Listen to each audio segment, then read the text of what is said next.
찾으시면 답은 저희가 찾겠습니다. 새해가 되면서 세제 변화라든지 금융 변화라든지 이런 내용에 대해서 많이 자료도 나오고 해요. 네. 여러 가지 테마 중에서 농업과 관련된 부분에 대해서 작년부터 이제 말이 많았었는데 네. 이제는 법령에도 이제 들어갔고 또 5월부터 시행하는 것들도 있어서 관련된 내용을 어떻게 정리할까 고민하다가 네.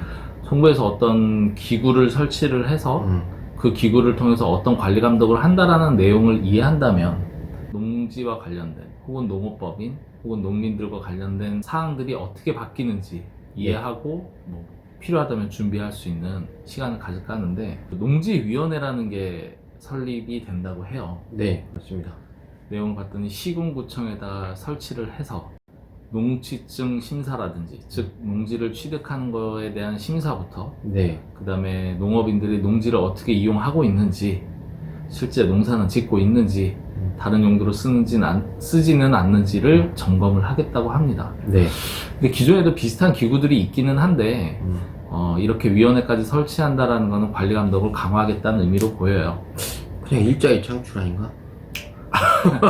아니 이미 농수산물 품질 관리원 그런 데서 다 하고 있는데 그 농업인 확인서도 주고 있고 그 농지 자격 그 취득원 그것도 지금 발급이 되고 있는데 굳이 또 위원회를 하나 만들어 가지고 위원회를 만든다는 건 자기들이 회의를 하겠다는 거잖아요. 네. 지침을 줘서 이러이러하면 된다 하면 될 것이지 그 회의에서 결정한다는 거는 너무 주관이 개입되지 않나. 전 좀 더 이상해지는 것 같은데요. 일단 내부적인 구체적인 규정이나 관리 감독 기준안은 이제 만들겠죠. 그러면서 그렇겠죠. 이제 앞으로 여러 사례들이 나오고 안이 나오면 이제 그거는 소개를 해드릴 텐데 지자체에다가 좀 더 권한도 주겠지만 어떤 책임의 의식을 주기 위해서 하지 않았나. 저는 개인적으로 그렇게 생각을 하고요. 좋은 쪽으로 생각하시는군요. 네. 일단 이 농지위원회에서 여러 가지 핵심 업무 중에 농취증이라고 이제 축약하는데 농지 취득 자격 증명원에 대한 요건을 심사하고 강화한다고 합니다. 네. 이 부분이 스타트가 되셔야지 농지를 구입을 할 수 있으니까 이 부분에 대한 내용에 대해서 좀 설명을 어떻게 관리 감독하겠다는 건지 네. 좀 이해를 시켜주시죠. 구체적인 내용은 사실 나오지가 않아서 모르겠어요.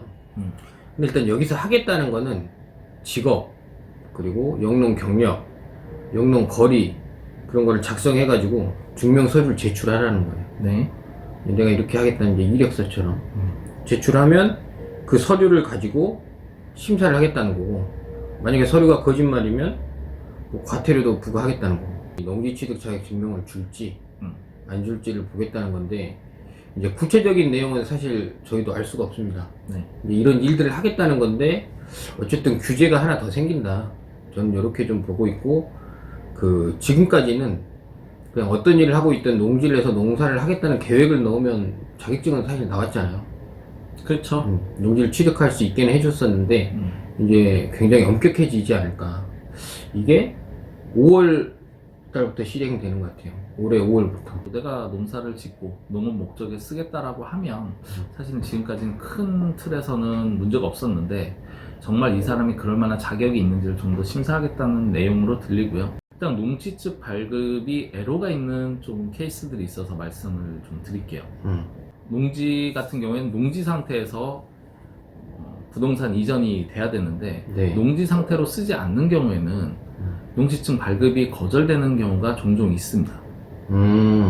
예를 농지가 들어서 아니니까. 그렇죠. 네. 이제 지목은 전답이라고 되어 있는데 실제로는 거기에 무허가 건물이 있다든지 아니면 거기를 매립을 해가지고 어떤 주차 시설이나 네. 아니면 다른 용도로 쓰고 있는 거죠. 과태료도 내겠지만 과태료보다 더 문제되는 거 그거를 향후 매매하려고 하거나 혹은 증여하려고 할 때 농취증 발급이 안 되는 거죠. 네. 네, 그러면 이제 원상복구를 해야 되는.